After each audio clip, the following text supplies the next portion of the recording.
సముద్ర గర్భంలో శివాలయం పాపాల నుండి విముక్తి ప్రసాదించే పుణ్యక్షేత్రం. సాధారణంగా ఆలయాలు ఏ కొండల్లోనో ఏ నది ఒడ్డునో సముద్ర తీరాల్లోనో ఉంటాయి. కానీ వీటన్నింటికి భిన్నంగా సముద్ర గర్భంలో ఉంది నిష్కలంక్ మహాదేవ్ ఆలయం. గుజరాత్ లోని భావ్నగర్ కి 23 కిలోమీటర్ల దూరంలో అరేబియా సముద్ర తీరంలో కొలియాక్ అనే గ్రామం ఉంది. ఇక్కడి నుండి సముద్ర తీరం లోపల 3 కిలోమీటర్ల దూరంలో వెలిసింది ఈ నిష్కలంక్ మహాదేవ్ ఆలయం. మరి సముద్ర గర్భంలో ఈ ఆలయాన్ని నిర్మించిందెవరు? మహాభారత యుద్ధంలో పాండవుల విజయం తర్వాత యుద్ధంలో జరిగిన పాపకర్మ నుండి విముక్తి పొందే మార్గం గురించి శ్రీకృష్ణుడిని కోరగా ఒక నల్లని ఆవుకు నల్లని జెండా కట్టి అది ఎంత దూరం వెళ్లితే అంత దూరం దాని వెంట వెళ్ళండి. ఎప్పుడైతే ఆవు జెండా తెల్లగా మారిపోతాయో అప్పుడు మీకు పాప విముక్తి జరుగుతుందని సెలవిస్తాడు. అలా రోజుల తరబడి నడిచిన తర్వాత సరిగ్గా అరేబియా సముద్ర తీరం చేరగానే ఆవు జెండా తెల్లగా మారిపోతాయి. ఇక ఆ ప్రాంతంలోనే పాండవులు శివనామస్మరణ జపిస్తూ ఘోర తపస్సు చేస్తారు. అప్పుడే పంచ పాండవులకు ఒక్కొక్కరికి ఎదురుగా ఒక్కో స్వయంభూ శివలింగంగా అవతరిస్తాడు పరమశివుడు.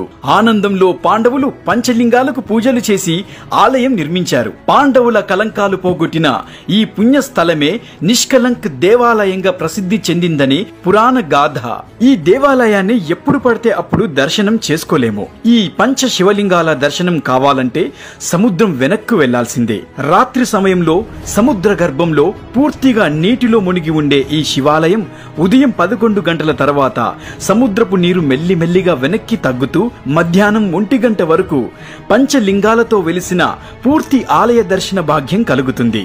తిరిగి సాయంత్రం 7 గంటల వరకు సముద్రపు అలలు మెల్లిమెల్లిగా ముందుకు దూసుకొస్తూ అర్ధరాత్రి వరకు పూర్తిగా ఆలయాన్ని సముద్రం తన ఒడిలోనికి చేర్చుకుంటుంది. ఇలా ఈ ఆలయం నిత్యం సాగర జలాలతో రమిస్తూ సముద్ర గర్భం నుండి జన్మిస్తూ ఈ ప్రదేశం భక్తుల శివనామ స్మరణతో ఆధ్యాత్మిక ఆనందాలని పంచుతుంది.